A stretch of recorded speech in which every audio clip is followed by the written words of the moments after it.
रायपुर राजधानी का यही पश्चिम विधानसभा है जहां पीलिया से लोगों की मौत हुई थी। हमने रोड नाली सड़क वहां बनाई है। भारतीय जनता पार्टी के पास में कुछ बात कहने के लिए नहीं है। गली मोहल्लों तक का विकास करने का काम इन 4.5 साल में हम लोगों ने किया है। बीजेपी के पूर्व मंत्री राजेश मूणत ने आरोप लगाया है कि कोई विकास का कार्य नहीं हुआ।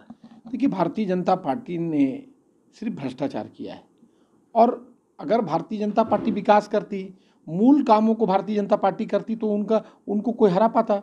भारतीय जनता पार्टी ने उन कामों को किया नहीं। वो जो काम है उसको कांग्रेस पार्टी ने समझा, और उस काम को, जो बेसिक काम है, उन कामों को हम लोगों ने किया। रायपुर राजधानी का यही पश्चिम विधानसभा है जहां पीलिया से लोगों की मौत हुई थी। रायपुर पश्चिम विधानसभा ये वही क्षेत्र है जहां हाई टेंशन तार से करंट लगकर लोगों की मौत हुई थी।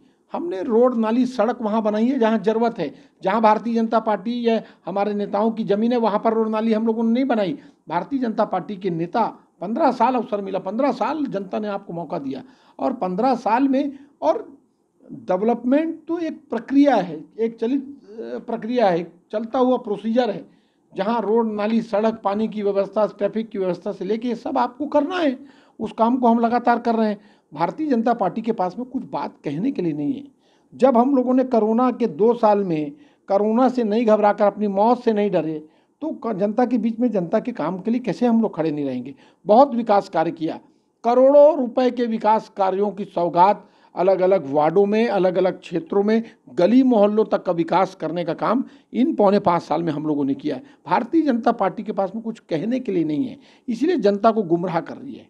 इस सीट के आप प्रबल दावेदार हैं, विकास उपाध्याय।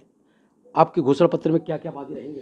देखिए, घोषणा पत्र तो कांग्रेस पार्टी का घोषणा पत्र बना रही है, और अपने विधानसभा में प्राथमिकता रोड नाली सड़क, अच्छी शैक्षणिक संस्था, अच्छे स्वास्थ्य केंद्र, लोगों को जो ज़रूरत की चीज़ें हैं जिससे उनको फ़ायदा मिले, ट्रैफिक व्यवस्था को सुचारू रूप से करना, अलग अलग मार्गों को अलग अलग तरीके से, नवीन मार्गों का निर्माण करना, ताकि जो ट्रैफिक व्यवस्था है उस पर कंट्रोल हो। रायपुर राजधानी की जो डिमांड रायपुर राजधानी कैसे होना चाहिए, उसके अनुरूप हम लोग काम करेंगे। आपकी सरकार ने शराबबंदी को लेकर के वादा किया था, गंगा जल की कसम खाई थी, लेकिन वो वादा तो पूरा हुआ नहीं। देखिए, कांग्रेस पार्टी ने सबसे पहले तो मैं आपको बता दूं, गंगा जल की कसम लेकर किसानों को कर्जा माफ़ करने की बात कही थी, और शराबबंदी को लेकर कांग्रेस पार्टी की अपनी राय है। कांग्रेस पार्टी ने इस बात को जरूर कहा था। हमने विधानसभा स्तरीय एक कमेटी बनाई, और उस कमेटी में हर पार्टी की विचारधारा के जनप्रतिनिधियों को उस कमेटी में रखा गया। आदरणीय सत्यनारायण शर्मा जी उस कमेटी के चेयरमैन थे, जिसमें भारतीय जनता पार्टी के नेता भी सदस्य थे, बहुजन समाज पार्टी के नेता भी सदस्य थे, और जोगी कांग्रेस के नेता भी उसमें सदस्य थे।